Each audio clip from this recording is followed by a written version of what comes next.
Hello there, welcome to our viewers here in Nigeria and around the world. Kaduna in northwest Nigeria is one of the states that has been racked by insecurity. In fact, it is one of the states at the center of the scourge of insecurity bedeviling Nigeria for several years now. It has suffered from various forms of criminalities and crises, including communal and ethno-religious clashes, insurgency, cattle rustling, robberies, murders, banditry, and mass abductions of students, teachers, and aviation workers.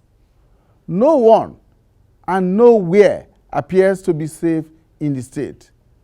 Not on the highways, not in schools, and certainly not in rural communities and urban centers. Even men and women of the uniformed services have not been spared. The governor of the state, Malam Nasir El-Rufai, aptly captioned the situation recently when he presented the 2020 report of security incidents in the state. He said, and I quote, "It is sobering reading because it is a factual account of a challenging situation.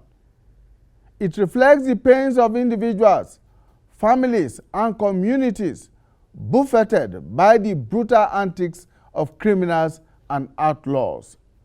End of quote.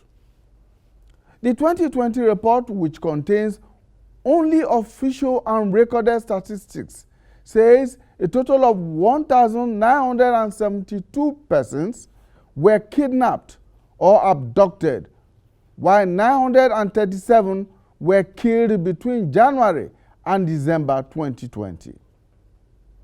Not one of the 23 local governments in the state was spared, even though some were more impacted than others. Kaduna Central Senatorial District was worst hit, with 617 killed and 1,561 kidnapped. And as we know in Nigeria, there are usually more unreported crimes than the officially captured ones.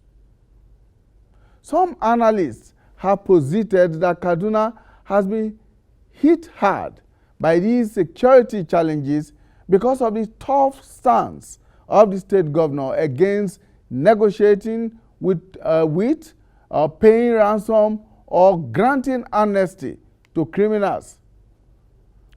He's insistent on decimating and degrading the criminals and militias to a state of unconditional submission to the authority of the Nigerian state. On the program today, we shall examine some of the factors that have contributed to making Kaduna a hotbed of insecurity. We shall also be looking at the institutional and political responses to this crisis that has almost crippled economic and social life in the state. Is the state governor right in his uncompromising stance on how to deal with the situation? And what are the implications for the larger north? That's talking about the larger northern region and the country as a whole. What are the possible viable solutions? What is the place of technology in combating these menace? What should be the role of community and traditional leaders? With the setting up of a peace commission, as is being advocated and proposed in some quarters, make any difference in resolving the security situation in Kaduna State? Well, join us in our conversation right after this timeout. Stay with us. Thank you so much for staying with us. Is people, politics, and power. And today we focus our attention on the security situation, the security puzzle in Kaduna State, and what the state government and all other governmental and non-governmental organizations, including community leaders, are doing to arrest the situation. I've joining me in the studio two gentlemen.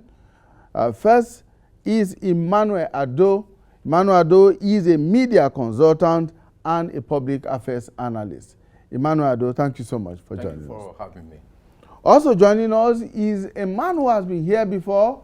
You recall that some months back, we also discussed the efforts at restoring peace to some of the troubled communities in Kaduna State. He was with us on that occasion. He's back here with us. Mr. Francis Danladi Koza is a legal practitioner and a peace advocate. Thank you so much, Mr. Koza, for joining us. It's my pleasure being here. Right. Okay, now you will recall that a few weeks back, some students from the College of Forestry and Mechanization in Afaka, in Kaduna State, were abducted by some bandits. Now, since then, parents of those 39 students have been protesting. Now, news just reaching us indicate that the parents of these 39 students that were abducted from the College of Forestry and Mechanization in Afaka have continued to protest.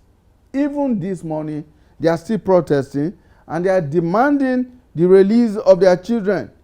They are insisting that they will not leave the college until the government ensures their release. That, of course, was one of the latest developments in the security situation in Kaduna State a few weeks back, when those 39 students, and we did talk about it in one of our editions, last two editions or thereabout, when those students were abducted by the bandits. Some of them in their sleeping gowns, others half naked, and they were taken into the forest. And we shared a video with you of how these students were being beaten, humiliated and maltreated by these bandits, who at that time were demanding a ransom of 500 million. Now, the parents of those 39 students insist that they will not leave the school premises until their children are released, and they are asking the government, the state government, to facilitate that process. Well, so that is just one of the many issues in the security conundrum in Kaduna State. Imado and Francis Danladi Koza are my guests, and we'll be looking at all of these on the program today. Gentlemen, once again, welcome. Thank you for having me. Let's begin with the very latest development. The parents of these students are so distraught that they insist they will not leave the school premises. I'll come to that, but first I want to vehemently disagree with your characterization of all that you've read about Kaduna State. Truly, there's no inch of the Federal Republic of Nigeria that what you read does not hold true. Rivers, Delta, Lagos, of course you can talk about the events in Oyo State, which has not attracted media attention like it would have if it was Kaduna. So that, let's be very honest, if you ask the DHQ, they will tell you that the armed forces of Nigeria, including the civil defense and the police, they are presently operating in at least 33 states of the country.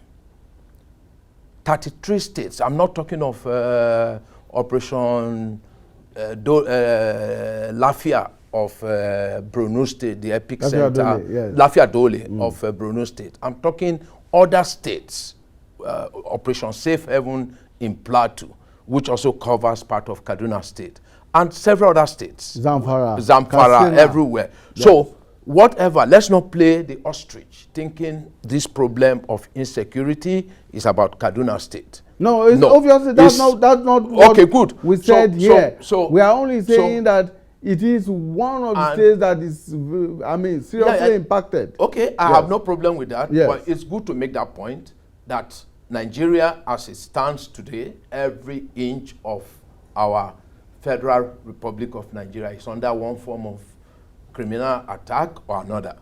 Having made that point, like, I want to address the issue of the 39 students that are still in the hands of these bandits.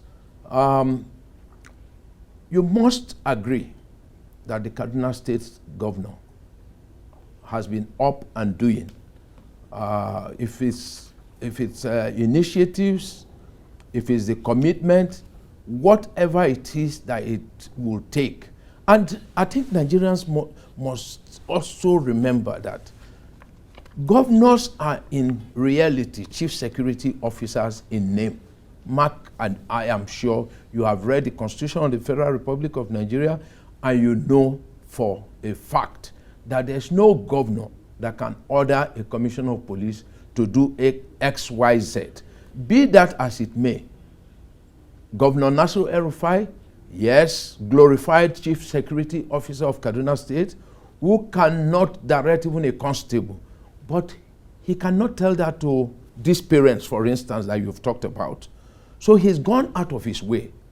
He has upped his game from first term, knowing that one of the challenges that we have, that Kaduna State has, and indeed Nigeria, and if you remember sometime 2017, he did write to Mr. President, designate these bad guys as terrorists. And that will give the military, the armed forces, the comfort to go after them. So he is the creation of the Ministry of Internal Affairs. He's right at the beginning of his second tenure, is in reaction to what he has seen to be the security challenges facing Kaduna State and, of course, the country. You must also bear in mind Kaduna State, the location of Kaduna State. If you are coming from Kano, you are not flying. If you are coming from Jigawa, Katsina, Zamfara, any of these states, Meduguri, Borno, anywhere, you are going to have to pass through Kaduna. So that at a point made the Kaduna-Abuja highway a very lucrative place for these bad guys. But I want to be honest with you, the fantastic work that Kaduna has done, I'm sure, when last did you hear about kidnapping on Abuja-Kaduna highway? Of course, working with the federal government, because all these security forces, they are not under the control of the governor, and which is why the governor is saying, we need community policing. If he has his police who can take instructions from him, he will be in a much better, but he is not going to wait until the Senator Uba signs 4 bills which are presently in the Senate about constitutional amendment that will make community policing, that will lead to amendment of the Police Act, and that can allow not just Kaduna State, but every state of Nigeria to set up a community police. And people ask about funding. I know for certain Kaduna funds Operation Yaki 150%. Whether it's the allowances, whether it's the fueling, whether it's the purchase of vehicles, whether it's the power bikes, which they have deployed on these roads now, because these criminals are using Appian Way and all those kind of rough terrain. So moving forward, I would say El-Rufai has given a good account of himself. Those parents must understand something, that the governor is having sleepless nights. The same way those 10 fan staffs were rescued is the same way these 39 students would be rescued. But nobody is going to come on air to tell you what is being done. Kaduna has invested in technology, and technology is at work. We'll talk more about the technology. No, you won't hear more than that. Yes. Mr. Koza, yes. let's do some reflection. From the last time you were here until now, what has changed? What has been the progress report? Thank you very much. First of all, let me associate myself with what Emma said. The problem of insecurity in Kaduna State is not peculiar to Kaduna State. It's a nationwide problem. And as you rightly pointed out, steps have been taken to address this insecurity. What has changed since the last time we came here? First of all, when I came here, we're talking about the crisis in Zangun Kataf, the crisis in Etiap Chiefdom, and then part of southern Kaduna. That was the theme that we're talking about. And as of today, I'm happy to say that relative peace have returned to that part of the state with skeletal attacks here and there. And what the bandits are doing is to attack soft targets and then run away. But from the last time I came here, we have been able to mobilize our boys, the people at home, to be security conscious. And they have been doing that. They have done a lot of training by the Peace Commission and other NGOs in our own area, so that people will be very conscious of their security responsibility to the community. Because as far as we are concerned, yes, security is government business, but it's not exclusively government business. Security is everybody's business, and so the community must take responsibility for their own security. The communities have also tried their best to mobilize people to secure their environment with the help of the police. And secondly, thirdly, or whatever, you see, the security formations have been scattered all over the place in southern Kaduna. If you go to villages, you find police posts. You go to villages, you find army posts. All this in Air Force and the Navy, all of them are there working together to ensure peace and harmony. And finally, when you see the report that was a 2020 report that the government came out with, it shows that it's not southern Kaduna that is hard hit. Senatorial district that is hard hit. The place that is hard hit by this crisis is the central senatorial district. And they attributed that the situation would have been a little bit different if the narratives coming from southern Kaduna had been given the true interpretation. And that's why he said the figures there shows that the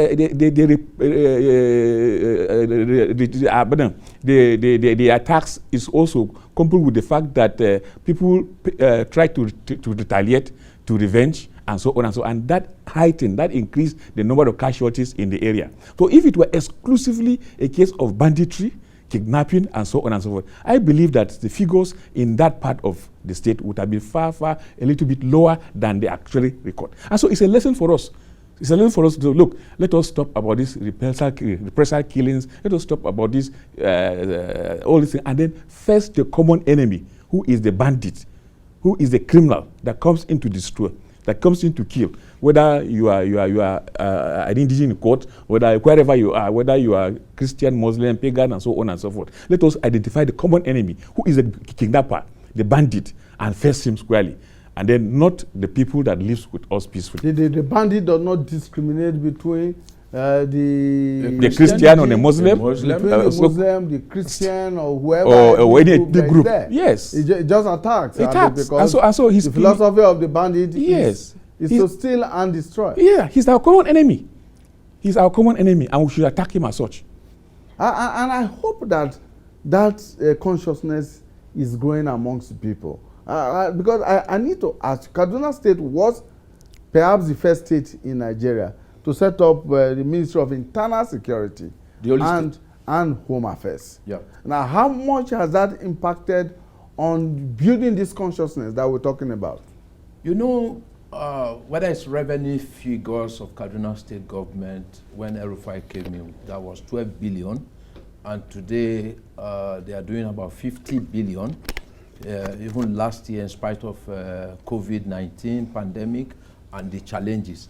So from the first day he was sworn in, the first thing he did was to hold a State Security Council meeting in reaction to attacks in southern Kaduna. So he, like I said earlier on, from the word go, he has always been on top of this issue, knowing that if once part of his state is that challenged, especially given these narratives and then the retaliatory strikes and all that,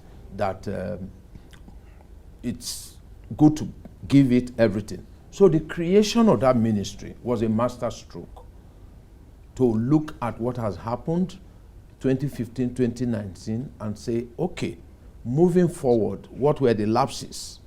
I had special advisor, security, was he able to function? What were, and he came out with this noble, novel idea of creating a Ministry of Internal Security and Home Affairs. And part of the mandate, the major mandate of that ministry, which we must commend Samuel Aruan. That's what the commissioner. That's what journalists should do when they find themselves in government. They should not talk, they should achieve. That young man has done extremely well. The Emir of Zaria last week was full of praises for him. And so what was lacking before then was a coordinator, somebody who would, a ministry that would coordinate the Navy, which is in Kaduna, in Kachia, the Army, the Air Force, the Civil Defense, and the State Vigilante Services. So now they have that body. They have in Samuel, who 247 is on the same page with Governor Nasir El-Rufai, because for Kaduna, security is important, is very, very critical. So the creation of that ministry, we have seen the impact of the creation of that ministry. I'm telling you, look, there was a security audit. I am telling you because I know. It's not everything that gets announced. When they conducted those security audits of the schools, they didn't have to announce it in reaction to what had happened in Kagara and Zamfara. Kaduna State, without being prompted by anybody, ever alive to its responsibilities, they conducted that audit. And the schools that were vulnerable were closed. But somehow, while they closed Gray College, which is somewhere near the airport, they did not take cognizance that, okay, the bad guys will want to go after the Federal School of Forestry Mechanization. And even when they did, because the operating this thing, I don't need to also talk about it, of the military, they have what they have told the governor. These schools should close. These ones, no, they are safe. They are within area, within our coverage area and all that. And that was what happened. That was what happened because it was within a coverage area of the military. Immediately, the news filtered out. They were able to rescue those 170. And Mark, I give you my word, El-Rufai is not sleeping. Those 39 students will definitely come back. It's a waiting game. It is a waiting game. He's a father. He's a grandfather. He understands what these parents are going through. And we are all going through the same pains, maybe at different levels. But we are all pained about what those children are going through. But I assure you, it's a waiting game. 500 million, you pay them, they will go buy more arms and take more people. So it's a waiting game. It's going to take time, but we pray for a breakthrough, swift breakthrough. Yes. And it will happen. Talking about creating the consciousness that, look, we should see the enemy, the common enemy that we have. I know as a fact that the Ministry of Internal Security and Home Affairs in Kaduna State is doing a lot in terms of mobilization, in terms of sensitization. I also know as a fact that the Peace Commission in Kaduna State also is also doing a lot of sensitization and mobilization for the people to realize that. And I do know also as a fact that there are many NGOs, there are many traditional institutions, the traditional rulers, they are doing a lot to mobilize the people to see the bandit as the common enemy and not your tribe, the other tribes that are living close to you, or the guy that shares a different religion with you, and so on and so forth. So a lot of situations going on, and I believe that with little time, the issue will be, people will be mobilized towards addressing this issue. Just like Ado said, on these Afaka students, we share the grief of those parents. We are parents ourselves. So if my child is picked, I will not be happy. I would love that my child comes out. I would love to have him alive. I would love to have him healthy, like any other child. And these children are our children. As Africans, we know that these children belong to all of us. They are our children. And so everybody hands are on deck to ensure that these students are returned. And let's pray. Let's pray and hope that the steps taken by the military, by the security agencies, will yield result very soon. Because I know as a fact that they are on top of the situation. We are operating at a very precipitous period in our life, with COVID all over the place, and then of course these security challenges in almost every state of Nigeria today. It's under one security threat or the other. I mean, people wake up today and hear that somebody has been kidnapped in Calabar and taken into a boat and taken somewhere. You hear of another one in Edo State. A school was also attacked in Edo State, and some students and teachers taken away. So it's not limited to just one part of the country or one state of the country. But how much do you think that our traditional institutions and community leaders can do to help the situation? Because I was reading through that report, and one of the observations that was made in that report is the fact that some of these communities are providing protective cover for some of these criminals. I agree with you. There is that element there that some bad traditional rulers, the village heads and so on and so on, are colluding and collaborating with the criminals. I know there are instances where the communities themselves have identified certain individuals like that, and they have dealt with them decisively. They have reported them to the police and have picked up and so on and so forth. That is a fact. You know, you have also bad guys in every system that you have. I agree with you, but as I said, the consciousness that is being created by the people, for the people, will expose all these guys, these bad guys, and the rule of law will catch up with them one day. Because you said it's a national issue, it's very, very important. I think all the governors are on the same page in terms of no to negotiations, no to payment of ransom. If you see the stance of Governor Masari of Katsina State, who initially was thought that was a way to go. Now, I think he's, in terms of opposition to any negotiations, I think his stance is worse than that of Governor Nasir El-Rufai. So I think moving forward, the Governors Forum acting as one, Kaduna has set a pace.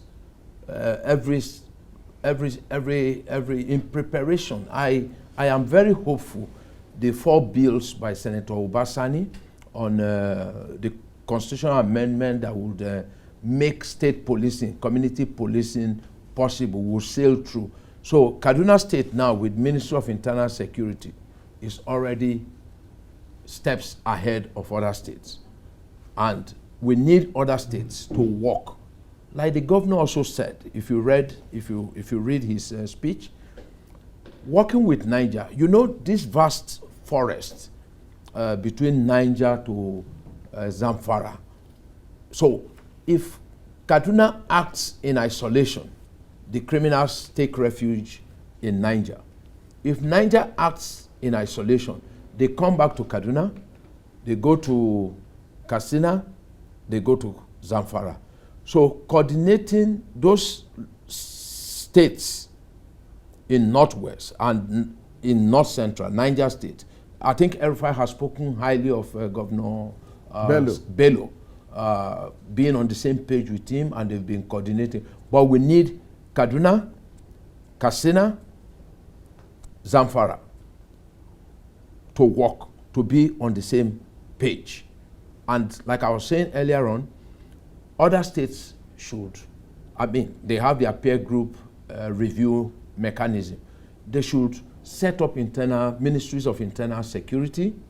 And again, because like yesterday, there was somebody who was saying, oh, this report frightening.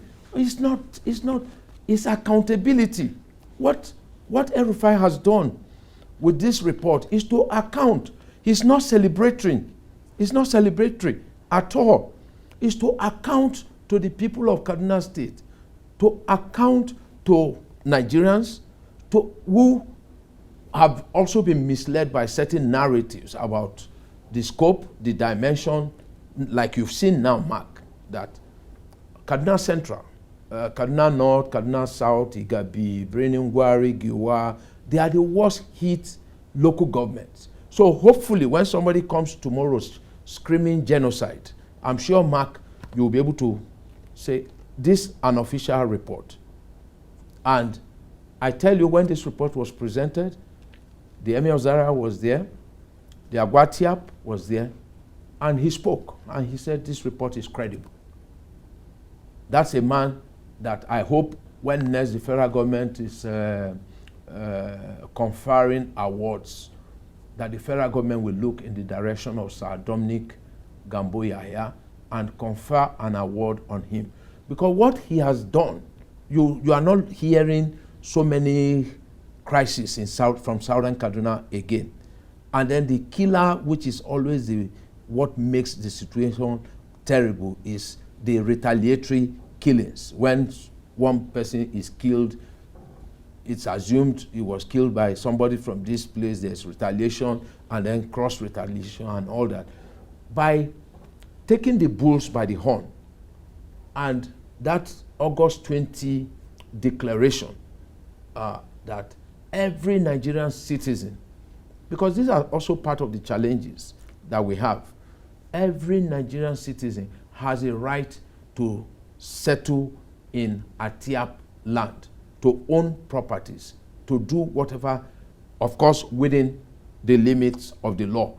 And that has, yes, there have been challenges, but unlike what used to happen, you would have heard killings that would have been in hundreds and all that. So slowly, steadily, surely, peace is being made. I hope you will join in canvassing that Sir Dominic Yahya should be conferred with MON, maybe with the money, like the brother will say. So we'll add the other thing to the exactly.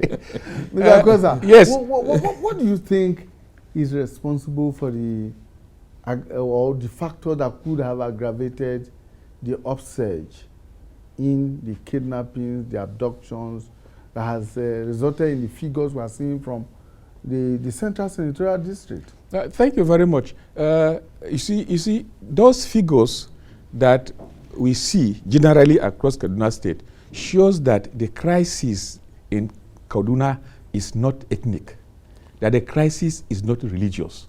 Because when you look at the central zone, it's mostly Muslim, and the attack is highest there. So it has come out clearly to show that the crisis in Southern Kaduna is not ethnic, the crisis is not religious. And secondly, you see, when people continue to pay ransom, the tendency is that the criminal will be very happy and he will kidnap more. And so payment of ransom has never been a solution to either stopping the killings or the kidnapping. In fact, it has been something that has fueled the kidnapping, because the guys do not have money. You go and pay him, and at times you are not even sure when you pay him, you can still kill your brother or your sister or your wife or your child.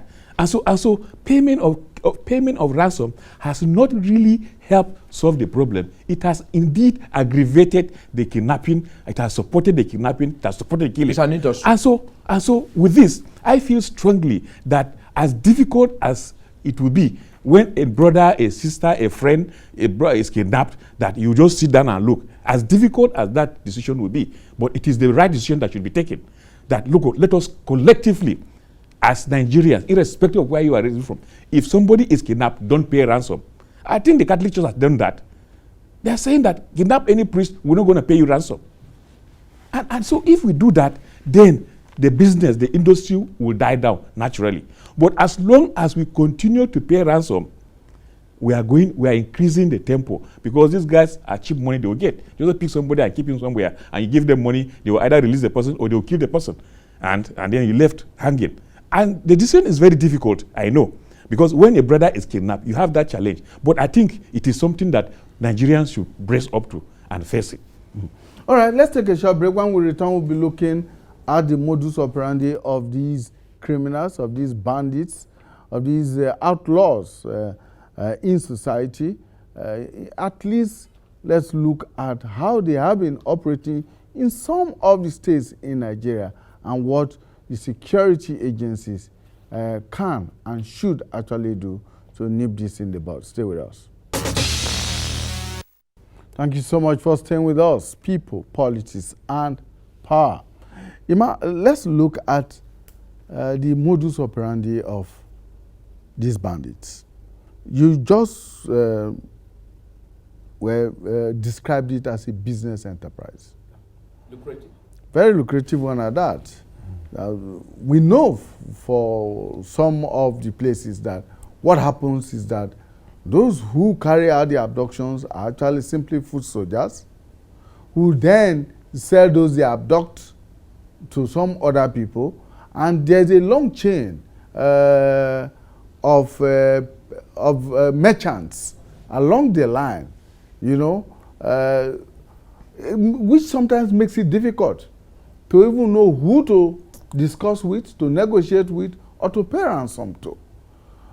Is that possibly the reason why the state governor is insisting that there will be no negotiation, there will be no payment of ransom, and there will be no amnesty for any of these criminal elements? I'd rather we focus on the efforts by the government. Yeah, the areas within its control. You understand? As it is now that we speak, we need more men. We need intelligence gathering, and of course, you need to. Police needs to recruit, train. So you need to do all that. It is part of this intelligence that has given this information that I just shared with you now, for instance. I know. Yes. So in Kaduna State, I like the approach, what the governor is doing. Like the Atiap Chiefdom, the Atiap Chiefdom Peace Initiative is being replicated as we speak. Others are saying that this is the way to go. The Kaduna Peace Commission is working day and night to ensure that if bandits go to Atiap land now and wreak havoc, due to the work of the Peace Commission, you will not see those retaliations that usually escalates what could have been contained. That's why I said let's pay attention to all this. Yes, but the Peace Commission, for instance, the Kaduna Peace Commission, for instance, and the enormous work that has been done in the Atiap Kingdom. I'm just wondering how much the Peace Commission is impacting on these bandits themselves. Are the bandits getting any of these positive messages from the Commission that will make them want to drop their arms and say, we have repented, we are no longer, because there is a value chain in this whole process. Yeah. Again, these guys terrorizing us, of course, you know, their number, they are not up to 1,000 at most, but because they are heavily armed, they pose a threat. But like the analogy I was giving you, what needs to be done? Herders farmers crisis is serious. It also precipitates crisis. What is Kaduna State doing? There is a 100 million US dollar milk factory in Ikara, which would help make the point to the Fulani. You do not need to take your cattle again down open grazing. Open grazing. So those are the approaches that the Kaduna State government is working on. The issue of the bad guys, the bandits, technology is also the command and control center of the Ministry of Internal Security. In the the other day the governor visited it, and real time you could see at least 4 local governments of Kaduna, which is the metropolis, real time. So when that center is working, is that the CCTV network? The CCTV network. They are aggressively working, because I mean he's in a hurry to get this thing behind him. You can't be attracting investors and you have these issues. At least nobody is saying insecurity will be a thing of the past. In that sense, is the degree of it that we are saying is unacceptable. So he's working on that. Technology is working. You need also men on the ground. When El-Rufai took over, like I said earlier on, 13,000 policemen were in Kaduna. But because the police, they've not recruited, you have less than 10,000 policemen for a state with 10 million people, a population of 10 million. That doesn't look good at all. So these are all the issues that have to be addressed, and whatever ways these bandits choose to operate, there will be human intelligence, there will be men on the ground. As I speak to you, and there will be technology. There will be technology. The technology will make it easy. A helipad along Abuja Road at Kateri has made response time whenever there's a kidnap issue on Abuja Kaduna Highway. That single decision, of course, from consultations, what do we need to do? Kaduna, Abuja, every day is in the news. People traveling have been kidnapped. And they said, our problem is this. So the governor said, build an helipad immediately. And it is there. So from where, it won't have to take off from Kaduna, or take off from Abuja, or take off from Minna. It takes off from there. It can, Kateri to Abuja is less than how many minutes for the helicopter. From there to Kaduna end is how many minutes for the helicopter. So it has gone a long way, directing men on the ground, including females. You would have seen the females, the women soldiers that have been deployed to Abuja Highway. They are able to go after these bad guys. So they've found that, look, the road is hot for them. So those are the efforts. Eventually, we need to get community policing. We need to get it right. We need more men. How soon are the drones coming on board? Yes, again, you know, Kaduna, I think Kaduna State government will miss the previous service chiefs. That's not to say that the new ones, the chief of air staff just visited Kaduna. Again, luckily he's a Kaduna boy in the sense that he schooled in Kaduna. And of course, he went through NDA in Kaduna and undertook his military piloting courses in Kaduna. So he's given assurances that they would support Kaduna like the previous chiefs supported Kaduna. So the use of drones, you know, it's like using dynamite now. You need license from the National Security Advisor. So those are issues holding up the deployment. But once those issues are addressed, Kaduna will be a safer place. Kaduna will be a safer place. And, Mr. Kosa. Yeah. Well, thank you very much. I see that you have been eager to. Yes, let me just add one thing to what Ado said. You asked about the modus operandi of these guys now. What is their modus operandi? First of all, let me say, with enhanced presence of security men, police, Air Force, Navy, and so on and so forth. And then with more security consciousness being created among the citizens, among the residents of Kaduna State by different government agencies and traditional rulers, The bandits now, what they do is to attack soft targets, and run away into the bush. And so identifying that look, the modus operandi they are now operating is attack soft targets and then run into the bush. So security has been tailored to addressing that issue. And that is why at the moment you find out that the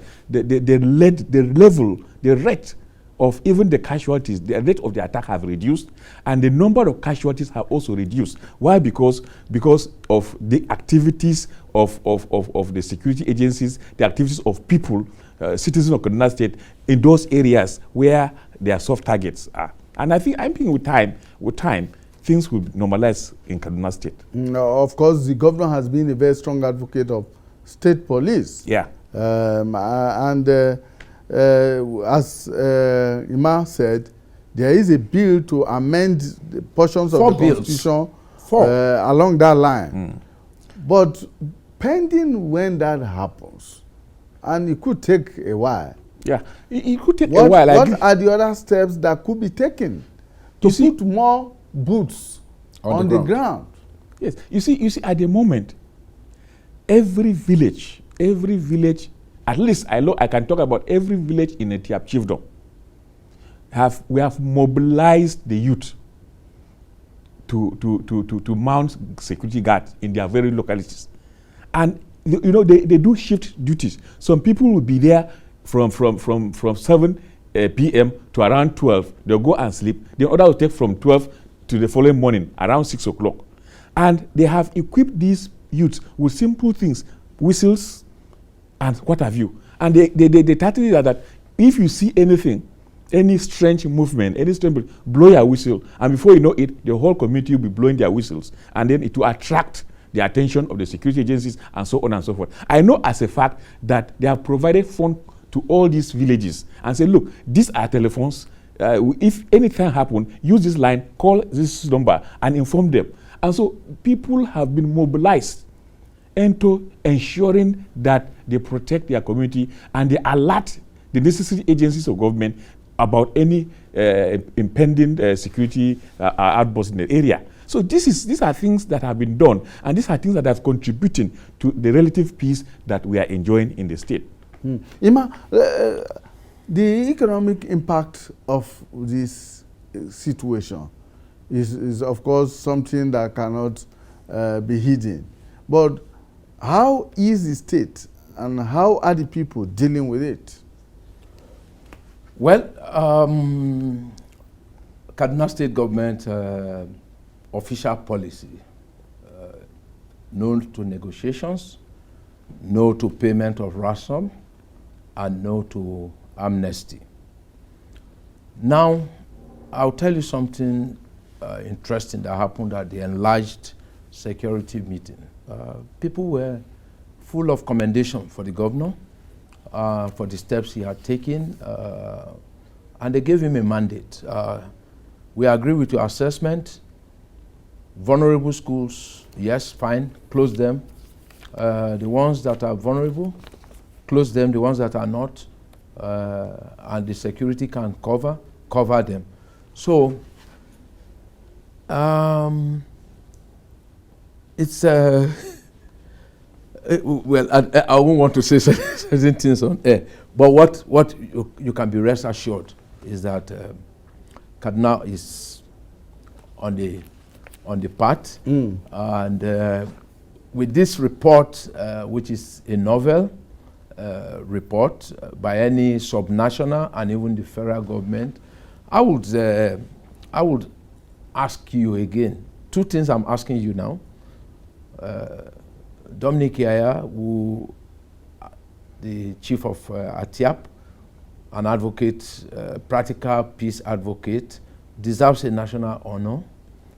Again, I would say, ask other states to set up a Ministry of Internal Affairs, and ask the federal government, security. Ask the federal government through the Office of the National Security Advisor to also do a report card by geopolitical zones.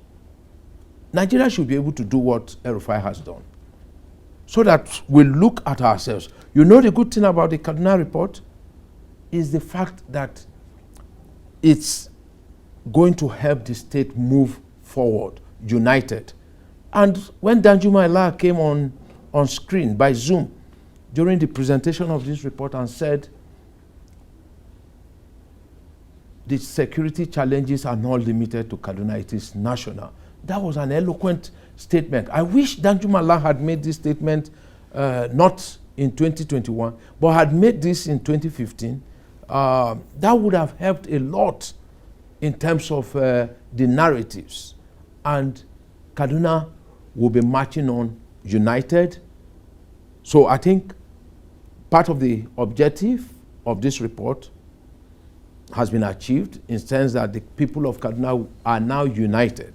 They now know that we are all victims. Every part of this state, except the northern part, that if you look at the figure of the northern part, Kaduna North, only 34 killed, 94 kidnapped, and 413. We cannot be using only for the lives of human beings. Okay. Even one life is precious. Okay. 34 killed. Yes. 94 kidnapped, 413. Compared to, I only use that only, I respect life. I only use it in comparison to the figures 617 for Kaduna Central yes. and 34. It's understandable. So, yes. Thank you so much. Thank Mr. you very Koza, much. Yes. One final word, very quickly. Final word. Please, Nigerians, let us think that the only two ways that we have to address this issue of kidnapping is you either pay ransom and kidnapping will continue and killing will continue, or you stop paying ransom and kidnapping will die a natural death. Thank you very much. Mr. Francis Danladi Koza is a legal practitioner and a peace advocate. He's been joined by Emmanuel Ado, who is a media consultant and a public affairs commentator here on People, Politics, and Power. Thank you, gentlemen, for your time. It's been a pleasure. And for coming to share your experiences and views with us on the Kaduna situation. Please come to Kaduna.